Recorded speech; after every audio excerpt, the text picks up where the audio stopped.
Hola, qué gusto saludarte. Hoy vamos a ver la parte 1 de la Primera República Federal en México, que se dio durante el periodo de 1824 a 1835, dándose un cambio de régimen.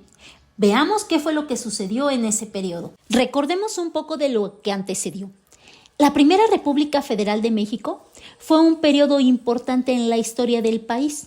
Este momento marcó el paso de un sistema imperial a uno federal. Todo comenzó el 27 de septiembre de 1821, cuando México se liberó del dominio español después de una guerra de independencia que duró casi 12 años. Este cambio sentó las bases para un nuevo México, donde se buscaba una mayor autonomía y un gobierno más representativo.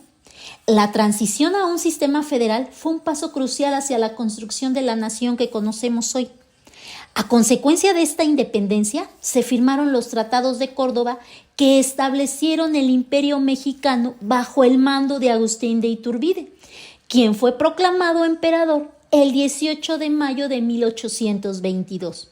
El régimen imperial de Agustín de Iturbide, establecido tras la independencia de México, enfrentó rápidamente serios problemas. La falta de consenso con el Congreso y la creciente oposición social debilitaron su autoridad. Estas tensiones culminaron en la disolución del imperio, señalando el inicio de una nueva etapa en la historia del país y evidenciando que aún quedaba un largo camino hacia un gobierno estable y representativo. Tras un periodo de inestabilidad, Iturbide fue obligado a abdicar el 19 de marzo de 1823, tras la proclamación del Plan de Casamata por Antonio López de Santa Anna, en la que se unieron otros líderes como Vicente Guerrero y Nicolás Bravo. Con la caída del imperio, se estableció un supremo poder ejecutivo compuesto por un triunvirato, que eran Pedro Celestino Negrete, Nicolás Bravo y Guadalupe Victoria, y mismos que asumieron el control del gobierno provisional. Este triunvirato convocó a un nuevo Congreso Constituyente que se instaló el 7 de noviembre de 1823 con el objetivo de redactar una nueva constitución que regiría al país. El Congreso se vio dividido en dos corrientes ideológicas, los centralistas y los federalistas. Los centralistas, liderados por figuras como Fray Servando Teresa de Mier y Carlos María Bustamante, que argumentaban que dividir el país en estados independientes debilitaría a la nación, que era necesaria para hacer frente a posibles intentos de reconquista por parte de España. Por otro lado, los federalistas, entre los que se destacaron Miguel Ramos Arizpe y Lorenzo de Zavala, sostenían que el deseo de los pueblos era construirse en estados libres y que el modelo federal era clave para el desarrollo y la prosperidad, citando el ejemplo de Estados Unidos como un modelo a seguir. El 31 de enero de 1824, el Congreso aprobó el Acta Constitutiva de la Federación, que sirvió como estatuto provisional del nuevo gobierno, afirmando que la nación estaba constituida por estados libres, soberanos e independientes. Durante los meses siguientes, se continuaron los debates sobre la nueva Constitución. La Primera República Federal en México no solo introdujo un nuevo régimen político, sino que estableció las bases para el desarrollo de la política en el país. Las tensiones entre centralistas y federalistas llevaron a la creación de los partidos liberal y conservador que dominarían la política mexicana en los años posteriores. Este periodo marcó un hito en la historia nacional al simbolizar la lucha por un gobierno más representativo y federalista, así como el deseo de construir una nación unida a pesar de su diversidad regional y cultural, donde el 4 de octubre de 1824 México promulgó su primera Constitución Federal, estableciendo la República Federal Representativa. Además, el nombre de Estados Unidos Mexicanos se le dio a México a partir de la Constitución de 1824. Este documento dividió el poder entre el gobierno federal y los estados y consagró el catolicismo como religión oficial, Con 7 títulos y 171 artículos, la Constitución reflejó diversas influencias como las de Cádiz, Estados Unidos y el Decreto Constitucional de 1814, también conocido como la Constitución de Apatzingán. A continuación, vamos a explicar de manera sencilla algunos de los artículos más importantes de la Constitución de 1824. El artículo primero dice: la nación mexicana es soberana y libre del gobierno español y de cualquier otra nación. Este artículo deja claro que México es un país independiente y no está bajo el control de España ni de ninguna otra potencia extranjera, afirmando así su autonomía y capacidad de gobernarse. Artículo 3. La religión de la nación es la católica apostólica romana. Es protegida por las leyes y se prohíbe cualquier otra. Aquí se establece que la religión oficial del país es el catolicismo. Esto significa que el gobierno apoya esta religión y no permite la práctica de otras, limitando así la diversidad religiosa en el país. Artículo 4. La nación mexicana adopta un gobierno de forma de república representativa popular federal. Este artículo indica que México se gobernará como una república donde los ciudadanos eligen a sus representantes. Se trata de un sistema federal, lo que significa que se divide en diferentes estados que tienen cierto grado de autonomía. Artículo 6. El supremo poder de la federación se divide en poder legislativo, poder ejecutivo y poder judicial. Este se refiere a que la Constitución establece que el poder del gobierno se divide en 3 ramas: el legislativo, que hace las leyes; el ejecutivo, que las ejecuta; y el judicial, que se encarga de interpretarlas y hacer justicia. Artículo 7. El poder legislativo es depositado en un Congreso constituido por 2 cámaras, una de diputados y otra de senadores.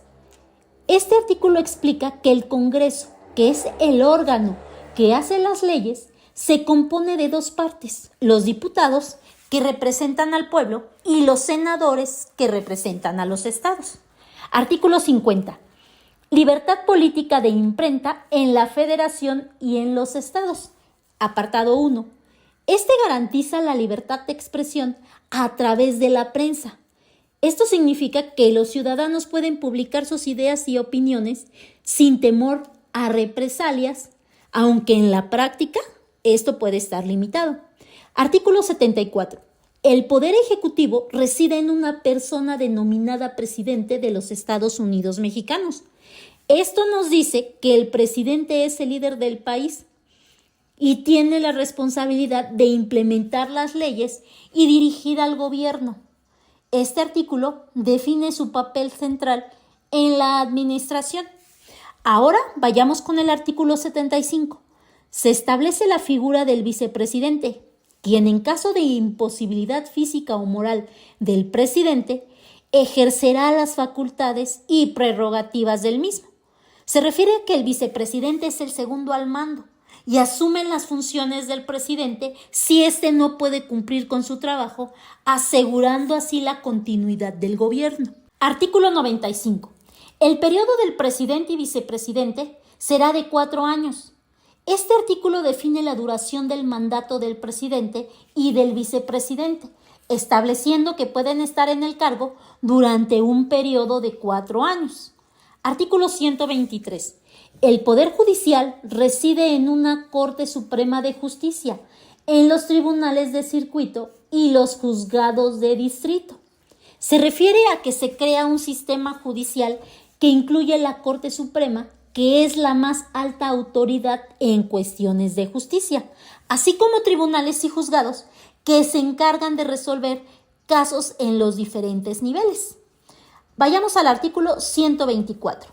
La Corte Suprema se compone de 11 ministros distribuidos en 3 salas y un fiscal.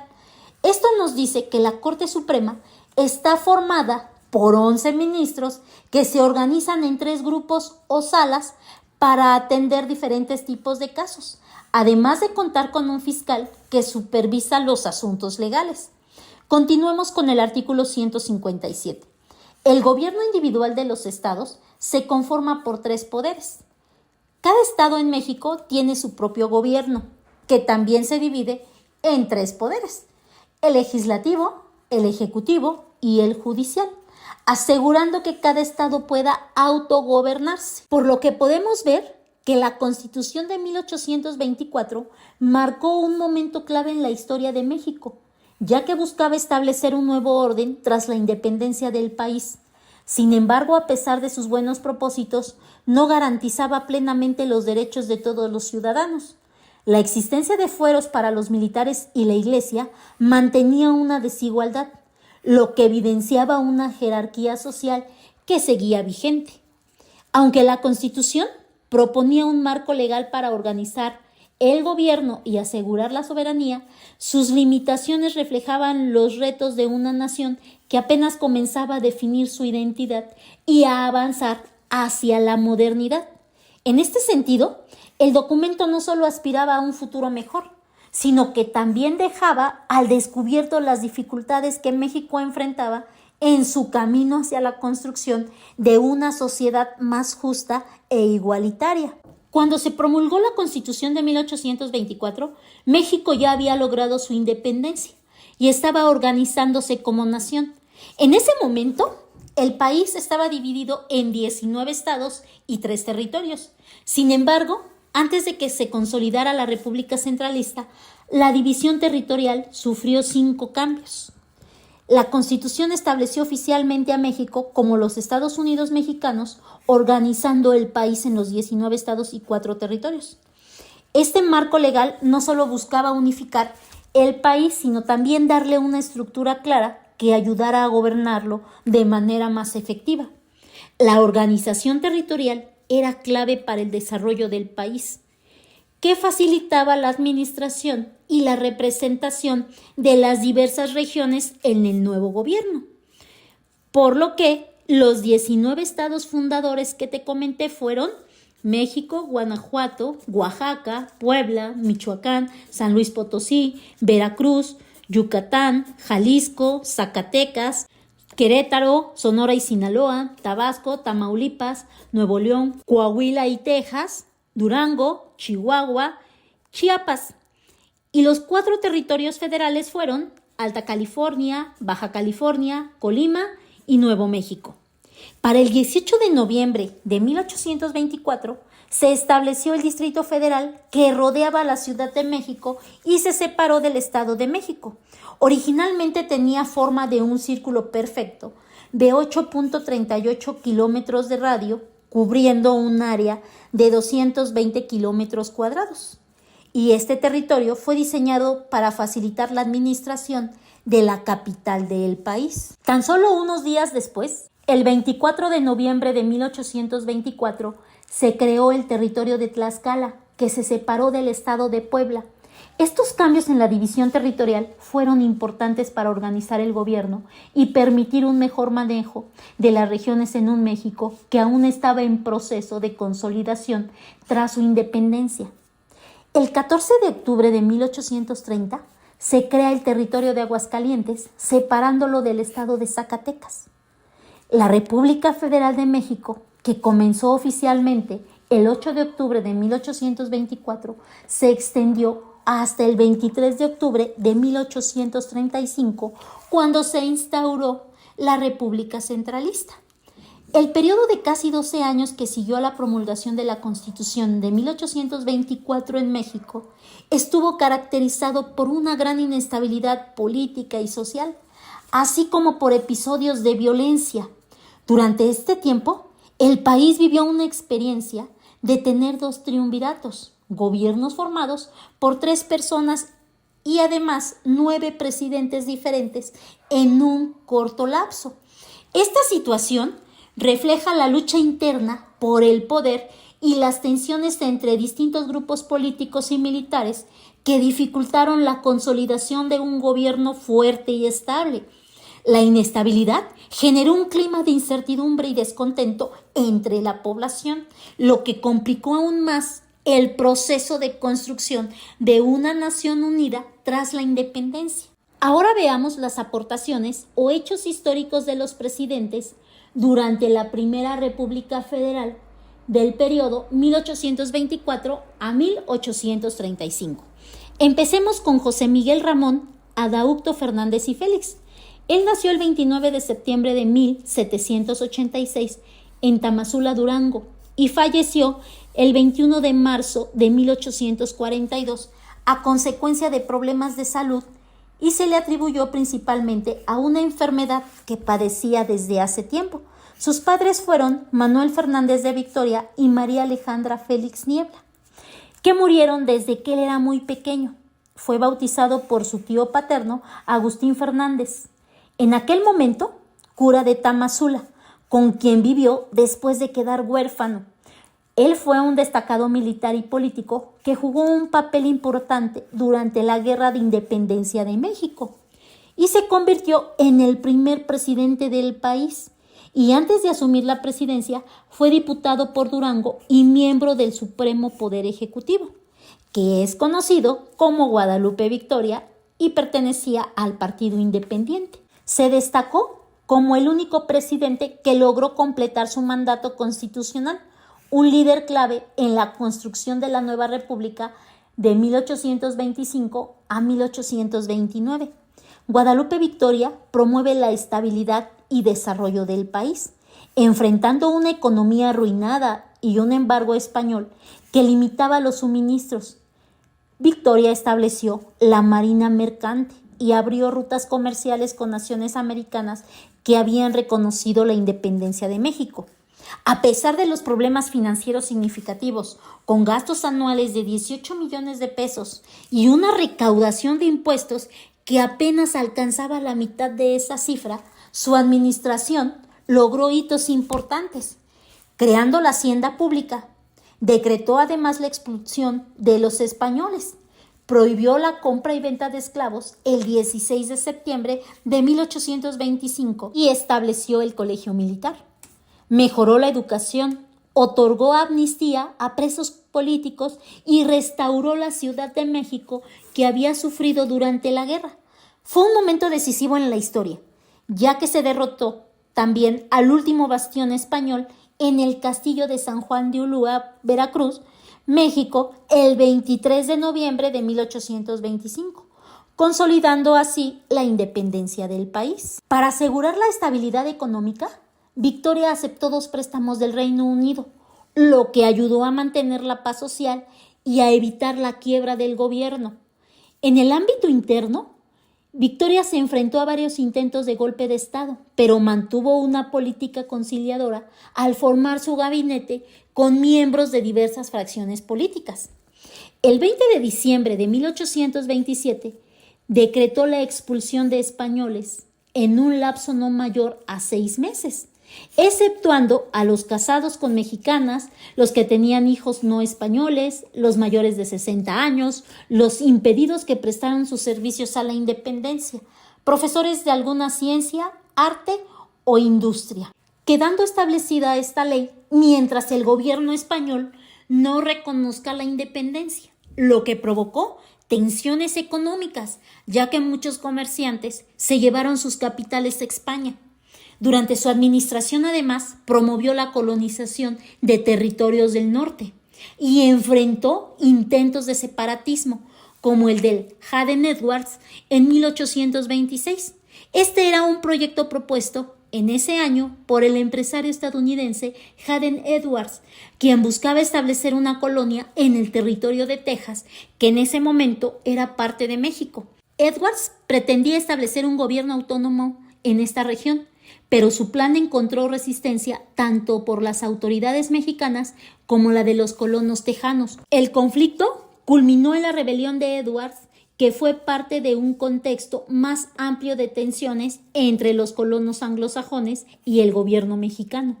Finalmente, el proyecto fracasó y Hayden Edwards tuvo que abandonar sus planes. Este episodio es un reflejo de las crecientes tensiones que eventualmente llevaron a la independencia de Texas y a su anexión a los Estados Unidos. Su gobierno también se destacó por su apoyo a la Unión de Naciones Americanas y por el establecimiento de relaciones diplomáticas con potencias como el Reino Unido y los Estados Unidos. A finales de 1828, su apoyo al candidato Manuel Gómez Pedraza en las elecciones presidenciales provocó descontento y una revuelta encabezada por Vicente Guerrero. La situación culminó en enero de 1829, cuando el Congreso anuló las elecciones y eligió a Guerrero como presidente, momento en que Victoria entregó el poder el 1 de abril de 1829. Tras dejar la presidencia, Victoria se retiró de la vida pública, aunque su experiencia fue solicitada en varias ocasiones. Ve los videos 2 y 3. Son la continuación de la Primera República Federal del periodo de 1824 a 1835, donde verás las aportaciones que hizo el triunvirato y los presidentes posteriores a Santa Anna. Y por lo pronto, hemos terminado. Gema ya se despide de ti. Te invita a que te suscribas para que puedas seguir haciendo más cápsulas del conocimiento como esta. Hasta pronto.